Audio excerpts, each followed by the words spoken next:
Great morning my dear friend, Bhupesh Anand एक बार फिर आपके सामने लेक्चर नंबर 12 लेकर आ गया हूँ.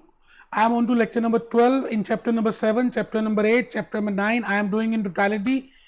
आई हैव ऑलरेडी डिलीवर्ड 11 लेक्चर्स. बेटे मैंने 11 लेक्चर्स अभी तक डिलीवर कर दिए on non current assets, on different concepts, that what I mean by a asset, what I mean by depreciation, what are the reasons for depreciation, what are the components of depreciation, what are the methods of depreciation.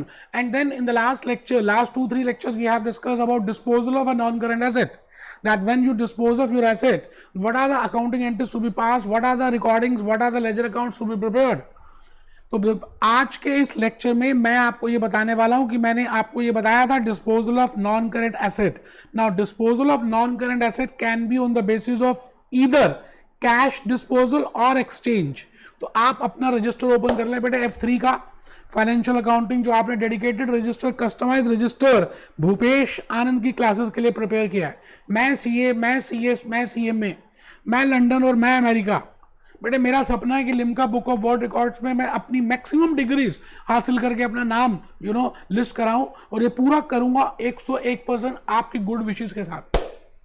अभी आप अपना register खोल लें और बिल्कुल कमर सीधी करके बैठें, क्योंकि मैंने आपके लिए एक पोस्चर का ऑलरेडी पिक्चर बना दिया है और मैं चाहता हूं कि आप इसको देखें. बेटे बिल्कुल इस तरह से बैठ के पढ़ना है. This should be your sitting posture. कमर बिल्कुल सीधी होनी चाहिए, spinal cord should be straight. मैं आज के इस लेक्चर में स्टार्ट कर रहा हूं lecture number 12, chapter 7, chapter 8, chapter 9, disposal of non current assets.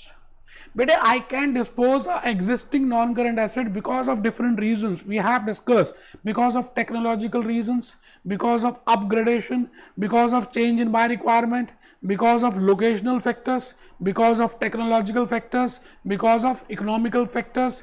बेटे आप ये बताइए, आपके पास पेट्रोल इंजन था तो सबने CNG इंजन में कन्वर्ट कर दिया. ऐसा थोड़ी था कि पेट्रोल इंजन खराब है. Because of economical reasons, because of so many other reasons, you change your mobile phone, you change your laptop, you change your washing machine, you change your house. So the point is, when you dispose of your old non-current asset as a business entity, what are the accounting entries to be passed? Now before that we have to see there are two scenarios. पहला scenario है कि when you are disposing of your old existing non-current asset in exchange of cash, आप पुराना asset exchange of cash में dispose of कर रहे हैं. इसका मतलब आप पुराना एसेट बेच रहे हैं और उसके बदले में कैश ले रहे हैं, उसके बदले में सेल प्रोसीड रिसीव कर रहे हैं. तो बेटे जब आप कैश रिसीव करेंगे तो I think in the last lectures we have discussed that when cash is coming in, cash debit, credit, asset disposal, because we have transfer to asset disposal. But आज के इस लेक्चर नंबर 12 में मैं आपको cash disposal नहीं बता रहा बेटे, मैं कुछ आगे चल रहा हूं. धीरे धीरे प्यार को बढ़ाना है, हद से गुजर जाना है. तो बेटे मैं आज हद से गुजरूंगा. Exchange disposal. आज के इस लेक्चर में मैं भूपेश आनंद ये वाला आपके सामने करने वाला हूं, that when an existing non-current asset is exchanged with a non-current new asset. मैंने पुरानी वॉशिंग मशीन दे दी, कुछ पैसे भी दे दिए और उसके बदले में न्यू वॉशिंग मशीन ले ली. बेटे अमेजोन में बिग बिलियन डेज आता है, फ्लिपकार्ट नवरात्रों में दिवाली के आसपास नई स्कीम्स लेकर आता है.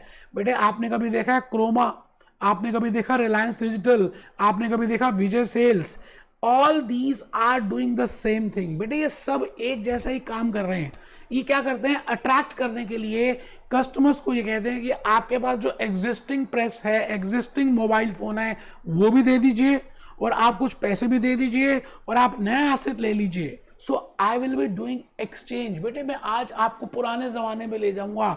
Barter system. एक ऐसा भी जमाना था जब ऑरेंजेस एक देते थे और एप्पल्स ले लेते थे, एप्पल्स देते थे, बनानास ले लेते थे. बेटे that is a barter system when asset is purchase in against of asset.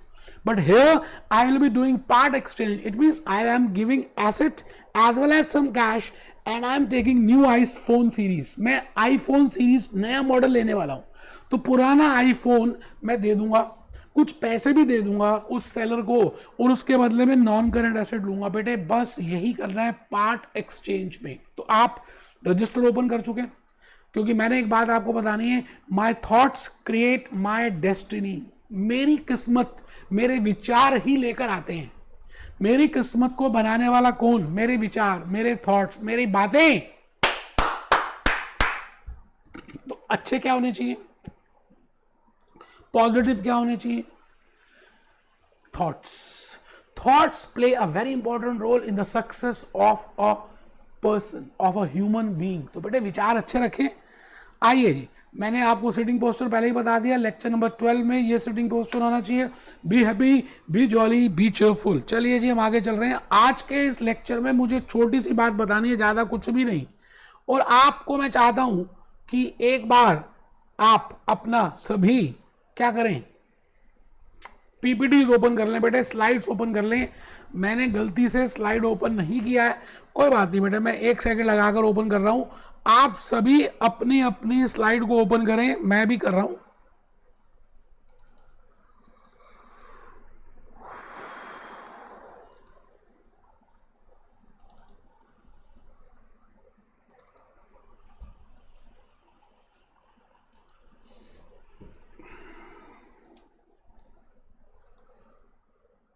Low sir, मैंने तो ओपन भी कर दी सर, मैंने ओपन कर दी। I am doing chapter number 8, non current asset disposal and revaluation. अभी तक मैंने रिवैल्यूएशन टच भी नहीं किया, मैं भी डिस्पोजल में ही हूँ। और डिस्पोजल में मैंने क्या क्या करा दिया है वो बातें आज हम देख लेते हैं। बेटे ये मैंने आपके लिए स्लाइड्स प्रिपेयर की, और फिर ये बातें मैंने I have already discuss these entries and I have discuss how to prepare accumulated depreciation account and how we will prepare how we will prepare a disposal account. Let's practice में मैंने ये question भी कर दिया। But आज के इस lecture में मैं कंसेप्ट नंबर 3 के साथ चल रहा हूं। बट आई एम डिस्पोजिंग, मैं ये नहीं कह रहा कि I am disposing, I am not disposing, I am disposing old non current asset using a part exchange agreement.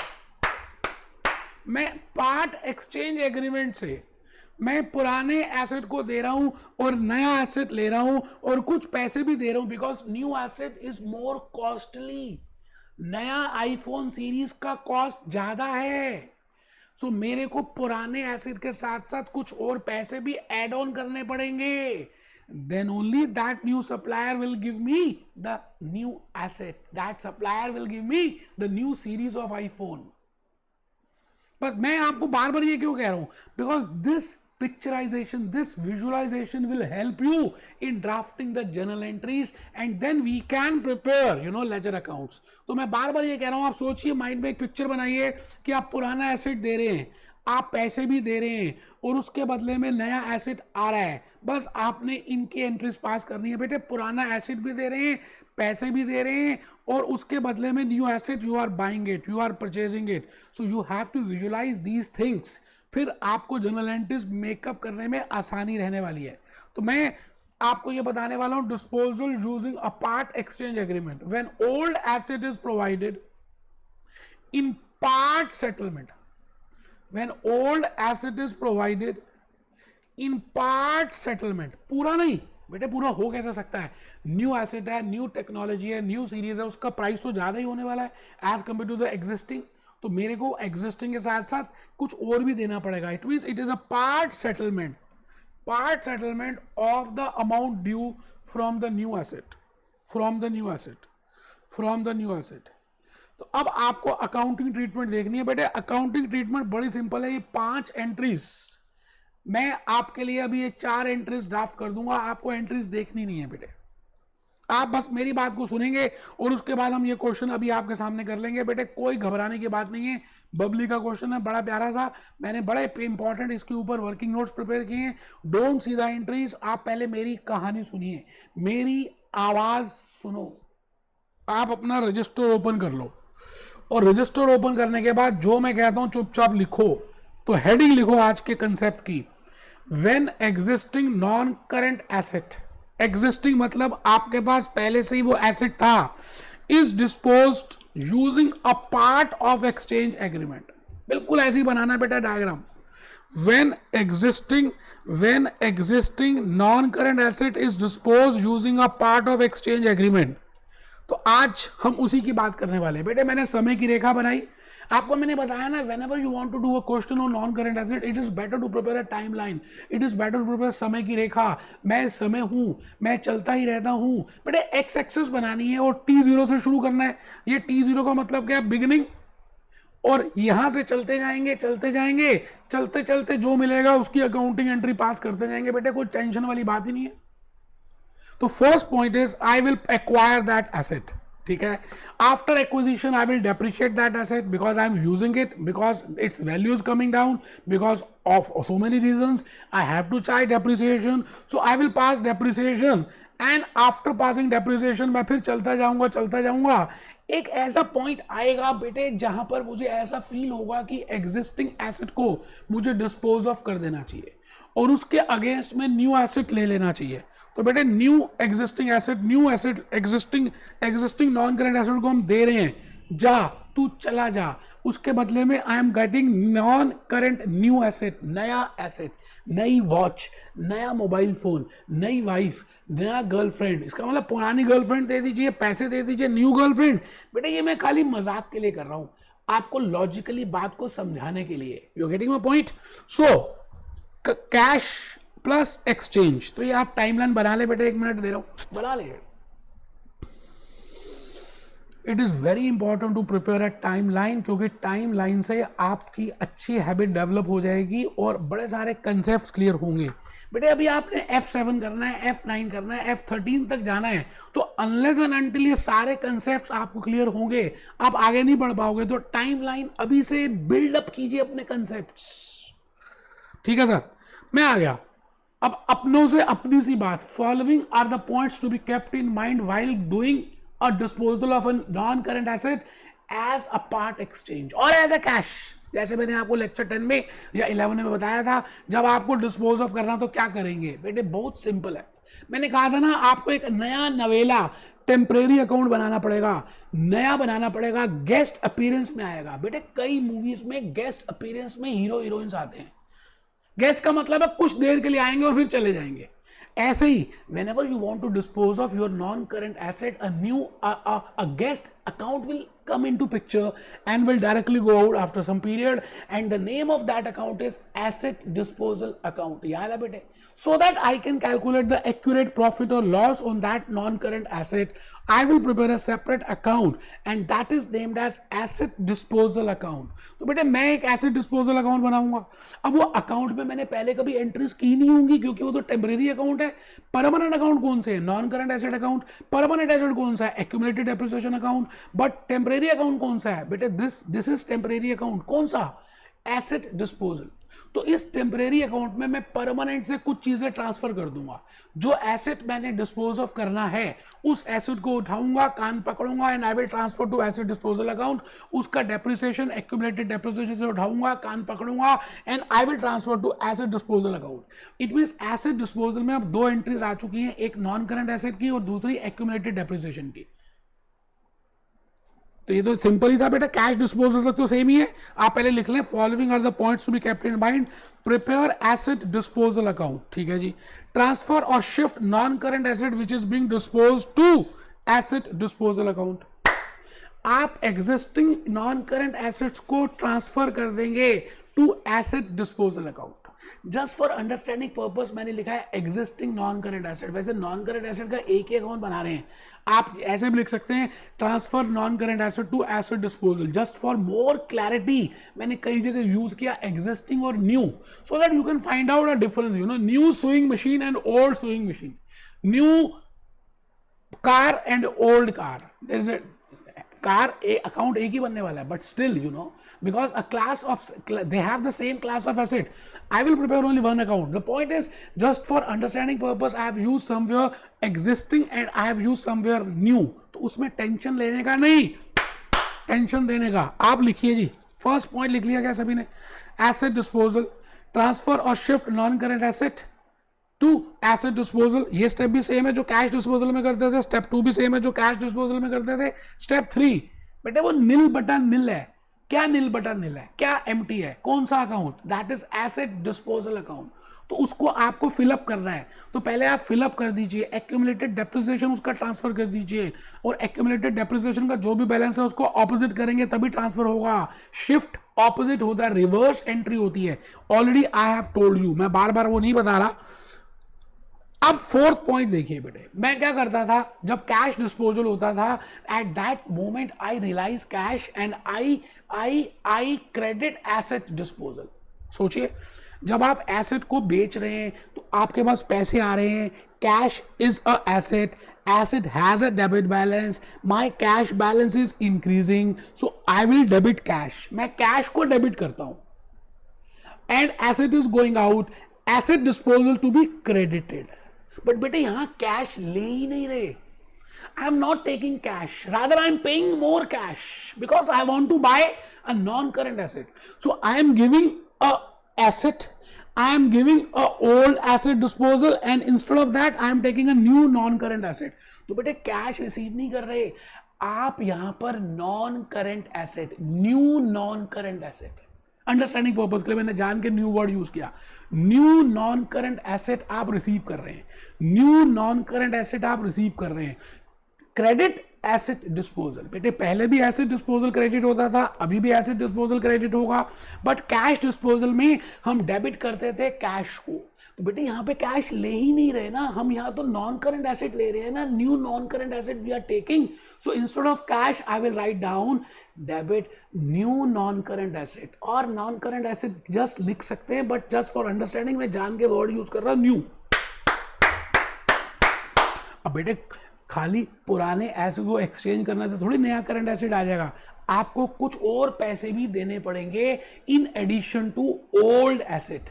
सो अगर आप नया एसेट ले रहे हैं और आप कैश दे रहे हैं तो एक्विजिशन वाली एंट्री बेटे non current asset debit, credit cash, cash जा रहा है, कैश एसेट है, एसेट का बैलेंस कम हो रहा है, क्रेडिट करेंगे, नॉन करंट एसेट आ रहे हैं, डेबिट, नॉन करंट का बैलेंस बढ़ रहा है, हम डेबिट करेंगे, तो debit non current asset credit cash. ठीक है जी, तो आराम से बेटे ये देखिए जी, देखिए आप में से कुछ बच्चे लिख नहीं रहे, वो ज़्यादा समझदार बन रहे हैं अपने आप को। बेटे मैं रिपीट कर रहा हूँ, आपके basic logics, basic concept F7 के, SBL SBR के यहीं से क्लियर होने वाले हैं। अभी नहीं करोगे तो कब करोगे बेटे, और अभी करना अच्छी बात है, बार बार लेक्चर थोड़ी मेरे बाय करोगे आप। तो following are the points to be kept in mind, prepare asset disposal account, transfer non current asset which is being disposed to asset disposal account, transfer accumulated depreciation to asset disposal account. पहले 3 तक तो ठीक ही है, 4 में देखिए क्या लिखा है, receive new non current asset. मैंने जान के वर्ड यूज किया न्यू, नहीं भी लिखेंगे चलेगा, बट मैं कहता हूं न्यू से आपके ना विजुअलाइजेशन ईजी हो जाएगी। Receive new non-current asset by disposing old existing non-current asset. I have used casually, you know, I have used it intentionally, old and existing, so that you can get an idea that I am buying new and I am giving old. Pay the additional amount of cash for the new non-current asset because new non-current asset is more costly. I have to pay something in addition to asset also, so I am paying that. पुरानी car ले आई है, जैसे Maruti Suzuki वाले करते हैं, true value में पुरानी car भी ले आई है, कुछ पैसे भी ले आई है, नई कार घर ले जाइए नवरात्रों में, नई कार घर ले जाइए दिवाली में, नई कार घर ले जाइए धनतेरस में, नई कार घर ले जाइए 1 जनवरी को। It means what is this? This is part exchange of the asset. आइए मैं भूपेश आनंद, ये सारे स्टेप्स, ये सारी जर्नल एंट्रीज आपको एक क्वेश्चन के थ्रू कराऊंगा। बेटे एंट्रीज रटनी नहीं है भूपेश आनंद के लेक्चर में, आप खुद ड्राफ्ट करेंगे, even if you are from non commerce. आपको मैं गारंटी देता हूं, अगर आपने मेरी बात सिंसियरली नोट की और जैसा मैं कह रहा हूं वैसा करें, आप नोट करें सिंसियरली, उस क्वेश्चन को पढ़ें, उसके बाद मेरे साथ साथ प्रैक्टिस करें, ऐसे होगा बेटे, ये हो नहीं सकता कि ना हो।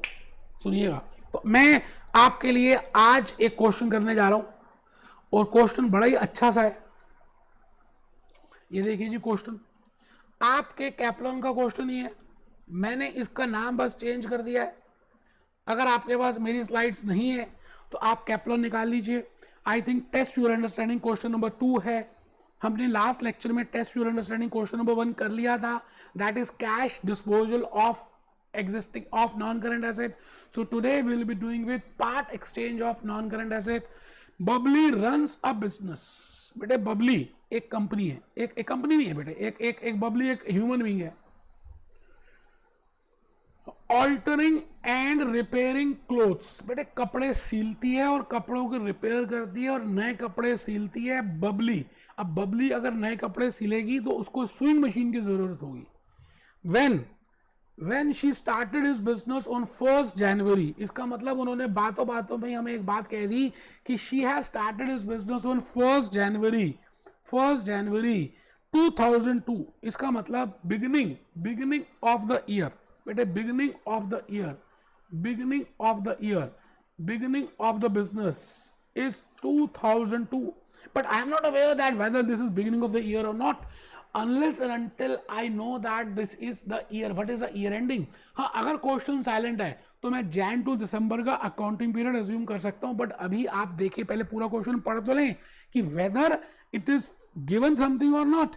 ये गिवन है कि उसने अपना बिजनेस 1 तारीख 2002 को स्टार्ट किया, ठीक है जी, और उसने वो स्विंग मशीन परचेज कर ली, ठीक है. सिलाई की मशीन होती है बेटे, $2,500, ठीक है जी. She depreciate swing machine using a method of straight line method at the rate of 20%. ठीक है सर, बिल्कुल बढ़िया.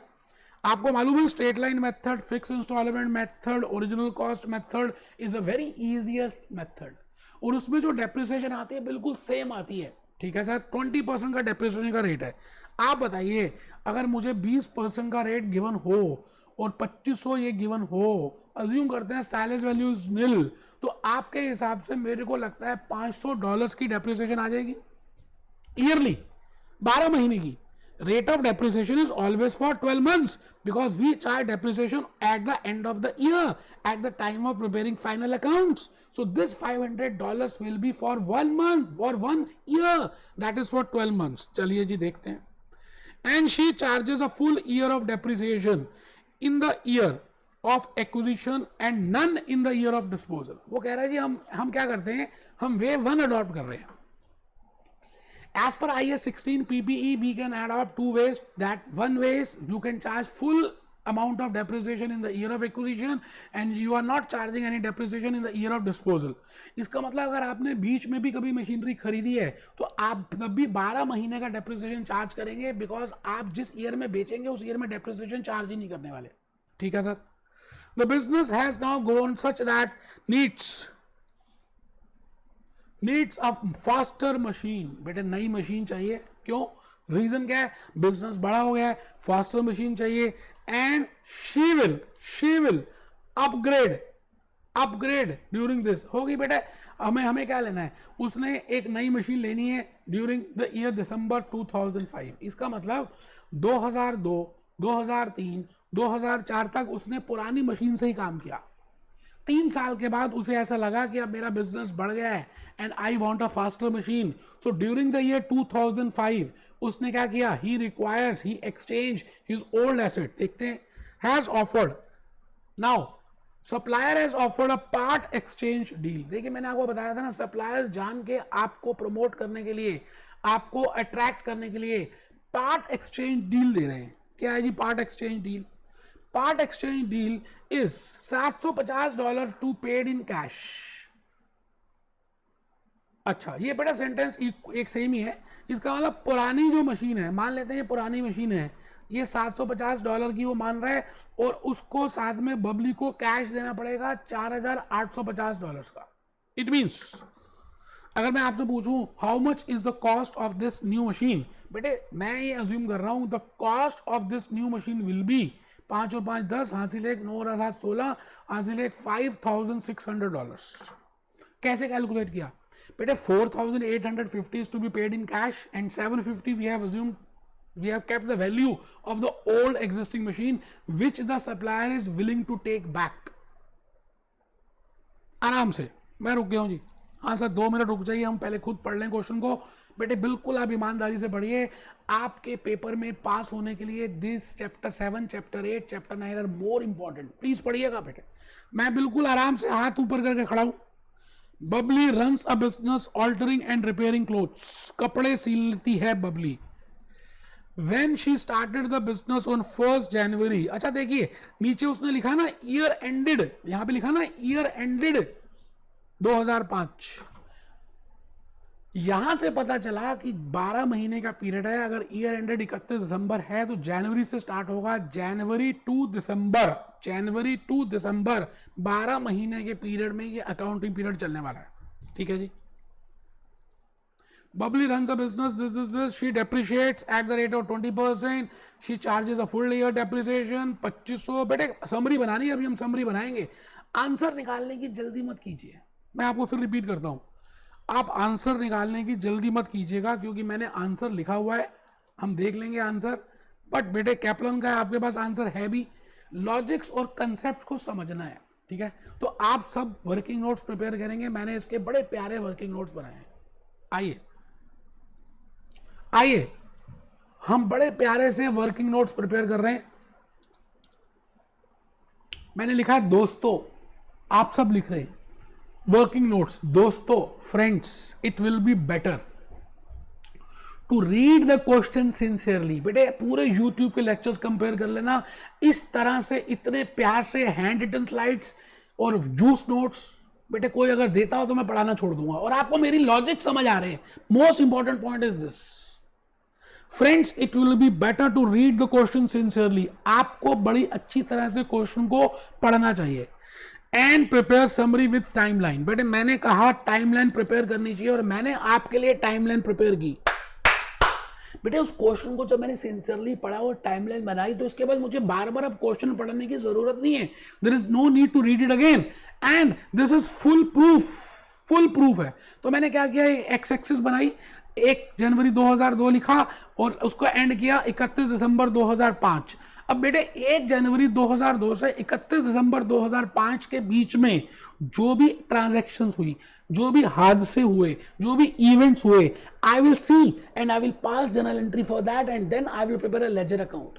Question has not told me to prepare journal entry, but I am Bhupesh Anand, I will be firstly telling you the logic that what will be the journal entries and then I will post those journal entries in the ledger accounts and then we will find out how much is a profit or loss on the sale of old asset. तो बेटे आराम से आप सब timeline बनाएं। सबसे पहले हम शुरू कर रहे हैं 1 जनवरी 2002। कहानी किस्मत की स्टार्ट हो गई बेटे, $2500 और मशीन खरीदी आपने। तो इसका मतलब यहां पर एक जर्नल एंट्री हम पास करेंगे, बिल्कुल करेंगे, अभी देख लेते हैं। फिर हम चलते गए, चलना मेरा काम है। दूसरा झंडा आ गया बेटे 31 दिसंबर 2002 को। यहां पर मैंने कुछ भी खरीदा नहीं बेटे पूरे ईयर में, तो मेरे को लास्ट एंड में डेप्रिसिएशन चार्ज करनी है and I will B charging full year depreciation in the year of purchase. तो मैं $500 पूरी की पूरी डेप्रिसिएशन 31 दिसंबर 2002 में चार्ज कर दूंगा। ठीक है सर, अभी इसकी एंट्री पास करेंगे। तो एक एंट्री यहां पे होगी, एक एंट्री यहां पे होगी। चलते जाओ, चलते कौन मिला, चलते परचेज भी नहीं मिला, सेल भी नहीं मिला। तो चलते एंड ऑफ द ईयर आ गया 31 दिसंबर 2003।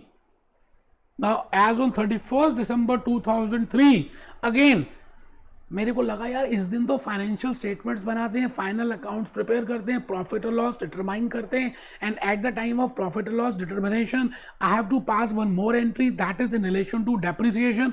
तो यहां पर भी हम एक डेप्रिसिएशन की एंट्री पास कर देंगे। फिर हम आगे चलने लगे, चलते कौन मिला, कोई भी नहीं मिला। 31 दिसंबर 2004 तक आ गए और बेटे 31 दिसंबर 2004 पे पहुंचे तो वहां पे again we have to charge depreciation.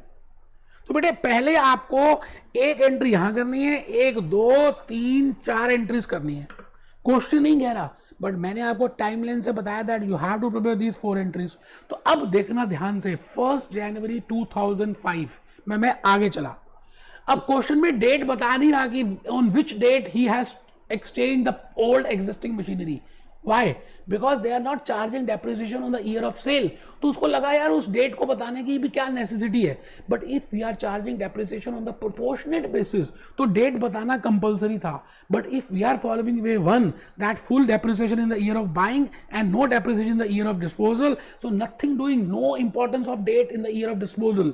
So that question is saying during the year 2005, any date, old existing asset is exchanged as a part exchange of a new asset. नए करंट एसेट के part exchange में old asset आपने दे दिया. कितने का दिया? $750 का दिया.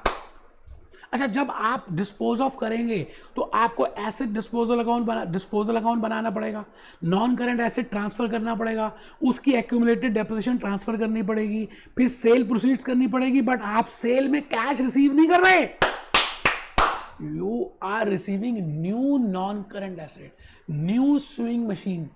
तो आप वो $750 में पुरानी मशीन दे रहे हैं और उसके बदले में $750 की नई मशीन ले रहे हैं. बट बेटे नई मशीन $750 की है ही नहीं. न्यू मशीन मैंने अभी बताया था $5,600 की है. आप चेक करिए $5,600 मैंने कैसे निकाले, क्योंकि $750 तो पुरानी मशीन की वैल्यू उसने लगाई सप्लायर ने, और उसने कहा कैश भी लेकर आ बबली, कैश दे बबली, कैश दे Babli. 4,850 $4,850. It means how much is the value of that new current asset? You can easily calculate by adding that $750 plus 4,850, that comes to $5,600. तो बेटे मैंने बस मेन एंट्रीज वहां पर करनी है, आराम से हम करेंगे. उम्मीद है आप सब टाइमलाइन प्रिपेयर कर रहे हैं. आपके क्वेश्चन में आपको जनरल एंट्रीज नहीं बताई, कैप्लन ने भी नहीं बताई, बट आप जनरल एंट्रीज पास कर रहे हैं. बेटे एक दो क्वेश्चन जो है ना, जो सिंसियरली हम पूरे फुल फ्लेज करेंगे तभी तो कॉन्फिडेंस आएगा, तभी तो पास होंगे. नहीं अदरवाइज वी हैव टू पे अगेन एग्जामिनेशन फीस. और बेटे एग्जामिनेशन फीस बढ़ती जा रही है. एसीसी वाले फिरंगी और बढ़ा देंगे, हर साल बढ़ा देते हैं. तो ऊपर लिखिए जनरल एंट्रीज. टाइमलाइन देखेंगे और टाइमलाइन के बेसिस में हम सब जनरल एंट्रीज पास कर देंगे. 1 जनवरी 2002 को हमने एक्वायर किया वो एसेट बबली ने $2,500 का. अब देखिए मैंने उसकी एंट्री पास कर दी. Machine debit, cash credit, cash दिया होगा बबली ने $2,500. इजी है बेटे, मुश्किल है ही नहीं. हमने चैप्टर 7 में ये सब कवर कर लिया. चलते जाओ चलते जाओ, चलते चलते कौन मिला? चलते चलते 31 दिसंबर 2002 मिला. बेटे एज ऑन 31 दिसंबर 2002 you have to charge the depreciation entries at the end of the year. So I am charging depreciation entries as on 31st December 2002. Debit depreciation, credit accumulated depreciation. But as per IAS 16 PPE, I will not charge depreciation to a non-current asset directly because I have to show its gross value. तो मैं एक नया account बनाता हूँ, customised account बनाता हूँ, special account बनाता हूँ और उसका नाम है एक्यूमुलेटेड डेप्रिसिएशन अकाउंट. तो मैंने लिखा डेप्रिसिएशन डेबिट $500, आपको बता दिया था $500 कैसे आए. Accumulated depreciation credit $500. ठीक है जी. अब देखिए मैं आगे चल रहा हूँ बेटा, यहाँ तक एंट्रीज पास कर दी. आगे चलते जाओ चलते जाओ, चलते चलते कौन मिला? चलते चलते 31 दिसंबर 2003 मिला. अब बेटे 31 दिसंबर 2003 को again because I am using the asset, I am using the machinery, so I have to charge depreciation. So I am charging again depreciation as on 31 दिसंबर 2003. बेटे जितने प्यार से मैं करा रहा हूँ और कोई कराता भी नहीं है, लॉजिक्स भी नहीं बताता, जनरल एंट्रीज भी नहीं बताता. कैप्लन की बुक आपके सामने खोलते हैं, वहीं थोड़ा बहुत लिखकर काम चैप्टर क्लोज कर देते हैं. बेटे ऐसे थोड़ी पढ़ाई होती है. Debit depreciation and credit accumulated depreciation again $500 because I know that as per straight line method my amount of depreciation will remain same. ठीक है जी. अब आगे आ जाइए, मैं आ गया जी दोबारा से, यहां तक पहुंच गया था. आगे चलते जाओ चलते जाओ, चलते चलते कौन मिला? चलते चलते 31 दिसंबर 2004 मिला. एंड अगेन एज ऑन 31 दिसंबर 2004 I have to charge depreciation. तो आइए देखते हैं कि हमने 31 दिसंबर 2004 में एंट्री पास की है. Yes, depreciation debit, credit accumulated depreciation. तो बेटे 31 दिसंबर 2004 तक तो क्वेश्चन सिंपल ही था. बट 2005 में ड्यूरिंग द ईयर 2005 कुछ इवेंट्स होने लग गए, there will be some transactions, कुछ हादसे होने लग गए, हादसों का शहर ये दिल्ली शहर। बेटे उन हादसों की एंट्रीज पास करेंगे। तो 31 during the year 2005 I will pass some journal entries in regard to disposal. Very easy. I will prepare a new account named as asset disposal, और उसमें मैं नॉन करंट एसेट ट्रांसफर कर दूंगा, उसमें मैं accumulated depreciation transfer कर दूंगा, उसमें डिस्पोजल की एंट्रीज कर दूंगा, और then I will pass the entry for depreciation of that non current asset. Simple है, मुश्किल नहीं है, आप चेक करिए। 31 दिसंबर 2005 को ये वाली एंट्री तो होगी नहीं, बताइए क्यों नहीं होगी?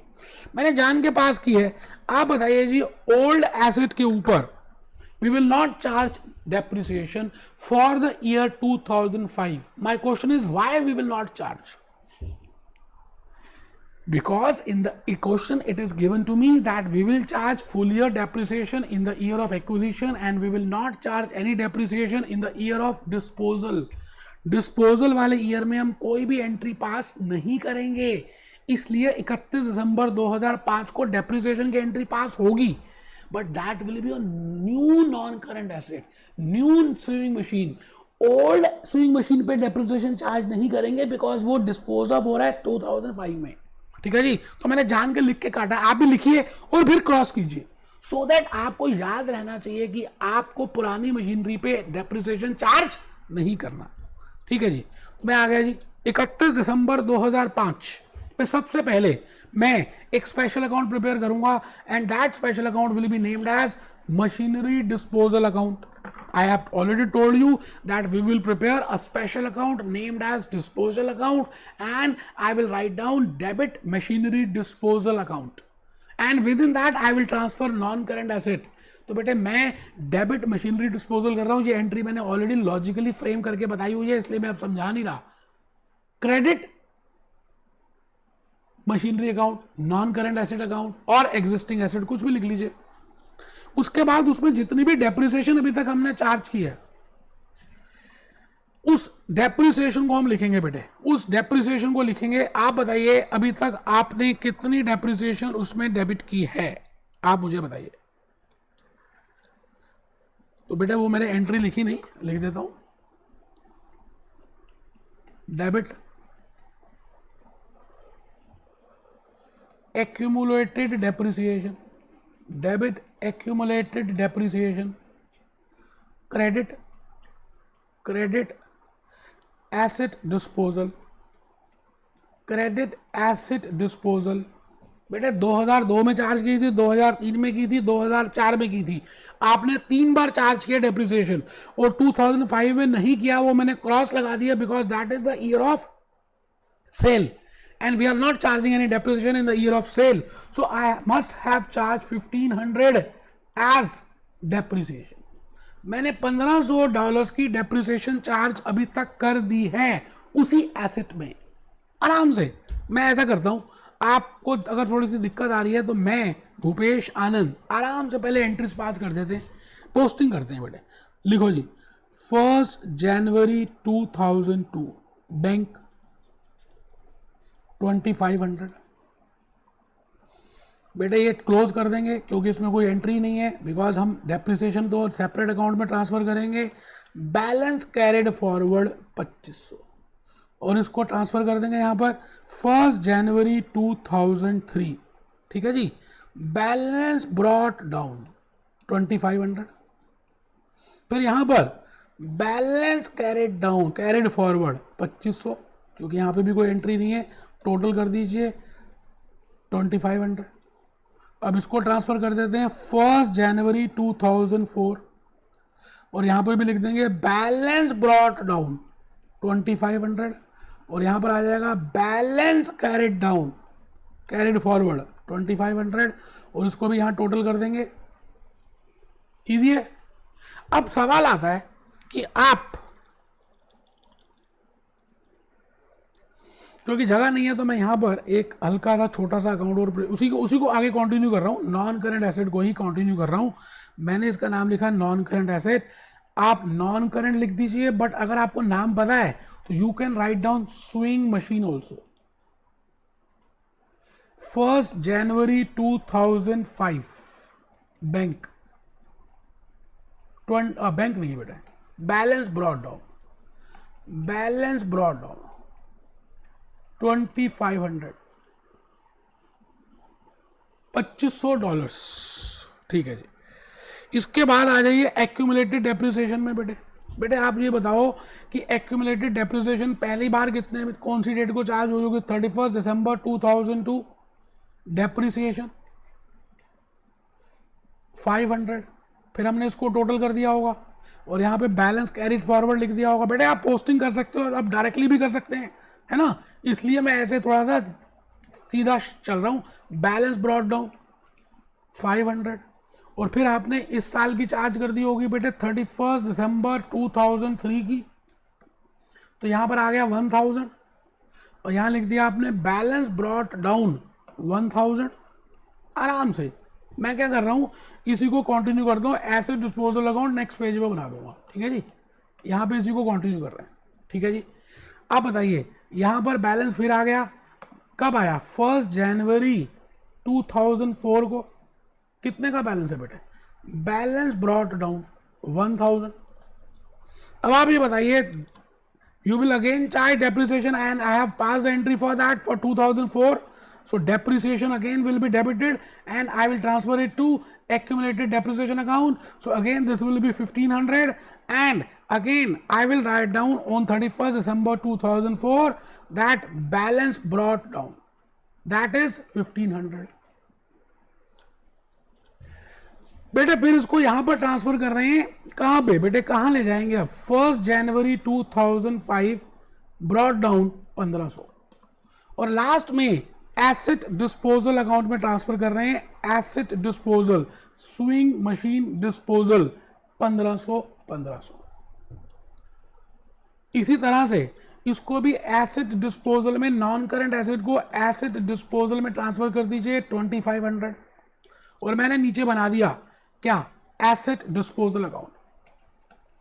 अभी एंट्री देखेंगे बेटा, कोई घबराना नहीं है, मैंने खाली पोस्टिंग करी है, कोई ज्यादा बहुत बड़ा काम नहीं कर दिया। मैंने यहां पर लिखा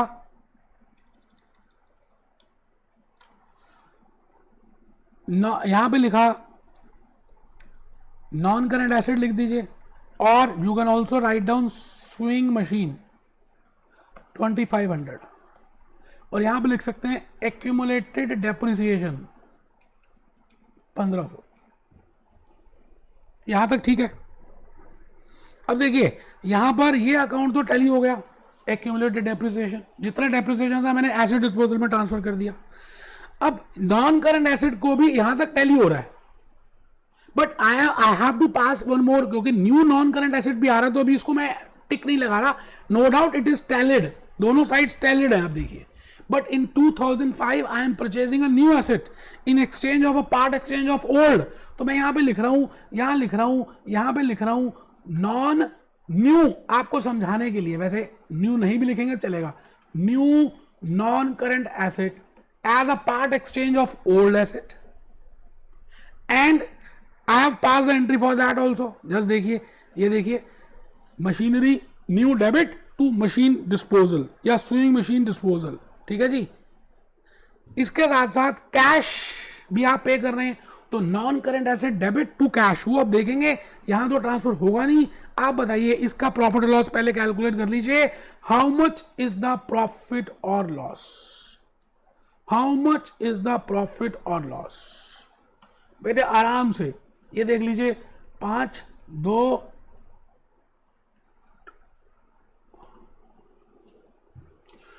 7 और 5 12 हासिल 1 1 और 1 2 2250। मैं रुके हूं, आप मुझे बताइए क्या यहां तक ठीक है? मैं आंसर देख रहा हूं, आपके आंसर्स दिए हुए हैं वहां पर,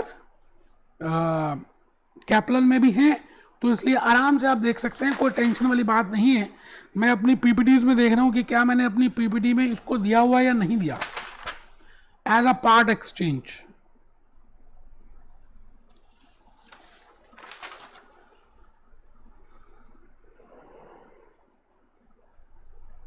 ठीक है बेटे, ये नहीं है, कोई बात नहीं। टेस्ट योर अंडरस्टैंडिंग, मेरे पास कैप्लन भी सामने है, तो मैं टेस्ट योर अंडरस्टैंडिंग नंबर 2 में जा रहा हूं। और अभी आराम से मैं देख रहा हूं that how much is the profit और लॉस। ठीक है बेटे, लॉस ऑन डिस्पोजल बिल्कुल ठीक आ रहा है, balancing figure 250 because 2500 is the bigger amount, तो ये बैलेंसिंग फिगर है।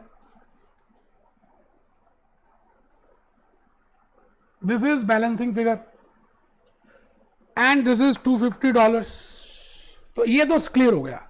बट बेटे अभी एक बात और रहती है, आपने जो नया एसेट लिया ना 5600 का, 500 600 का, आप बताइए 5600 डॉलर्स में you have to charge depreciation at the rate of 20%।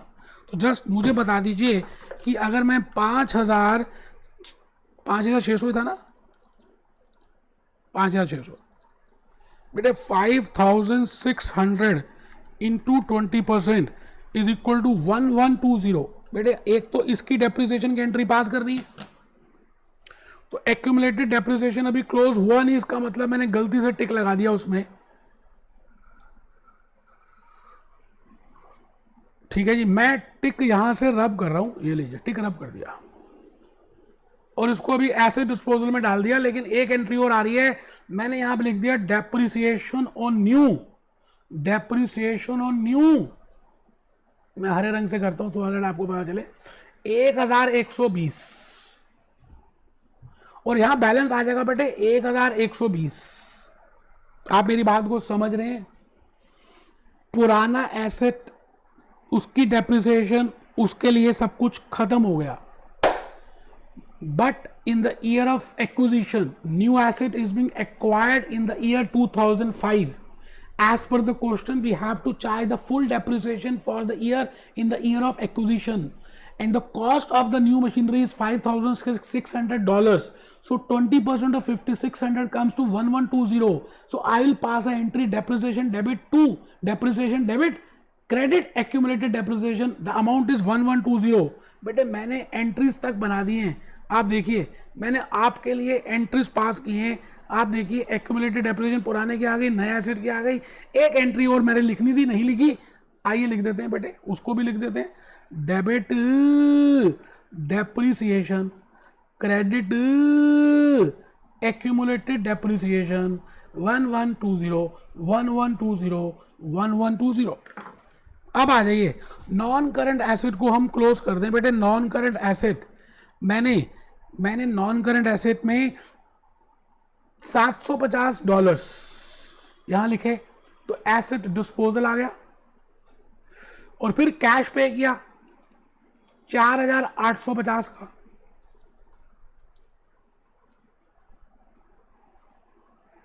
$4850 का कैश पे किया, 4850 का कैश पे किया। ठीक है जी, तो 4850 का कैश पे कर रहे हैं, तो मैं यहां पे लिख रहा हूं 4850। ये चेक करिए, ये आ रहा है जी बाय बैलेंस कैरिड फॉरवर्ड 5600। आराम से बेटे, कोई जल्दी है ही नहीं। Asset account, non-current asset account, new non-current asset account will now show the value of new asset। पुराना तो चला गया, जो चले गए वो चले गए बेटे, उसको क्या करना है, खत्म, chapter close. I will start a new chapter with new swing machine. So this is the logic for part exchange of assets. बेटे मैंने क्या किया, क्रोमा से पूछा, गूगल बाबा से पूछा, गूगल बाबा ये तो बता what I mean by this. तो बेटे डिस्पोजल ऑफ कैपिटल एसेट में कैप्लन आ गया, आप चेक करिए। मैंने कहा ना कि आप अपनी थोड़ी सी नॉलेज इससे एनहेंस करें। In most cases asset will be disposed off for either more और less than its carrying value. Okay, अच्छा ये तो हमने कर लिया। बेटे मैंने पार्ट एक्सचेंज की बात की आपसे, Seema London ACC, disposal of non current assets, फिर हमने डिस्पोजल की बात की और how we will prepare asset disposal account. ये सब मैंने आपको ऑलरेडी बता दिया है, इतना प्यारा बताया है कि ये गूगल वाले भी क्या बताएंगे, बट आप अपनी नॉलेज इसके साथ एनहेंस करें। So like this my friends, I have covered lecture number 12। मैंने आज 12वां लेक्चर कंप्लीट कर दिया। बट मैंने disposal of non current asset की बातें बड़ी डिटेल में, बड़े प्यार से, ईमानदारी से बताई। आप लेक्चर 10, लेक्चर 11, लेक्चर 12 एक बार दोबारा से अटेंड करें, आपको बड़ी सारी बातें और क्लियर होंगी आप जितना सिंसियरली देखेंगे। इन्हीं बातों के साथ शब्बा खैर, फिर मिलते हैं, अपना ध्यान रखिएगा, be happy, B jolly, B cheerful. Next lecture है रिवैल्यूएशन का। बेटे अभी 3 लेक्चर्स और लेने हैं इस चैप्टर नंबर 8 में, 3 लेक्चर्स रिवैल्यूएशन के ऊपर हैं, बड़ा इंपॉर्टेंट कंसेप्ट है, डिस्कस करेंगे।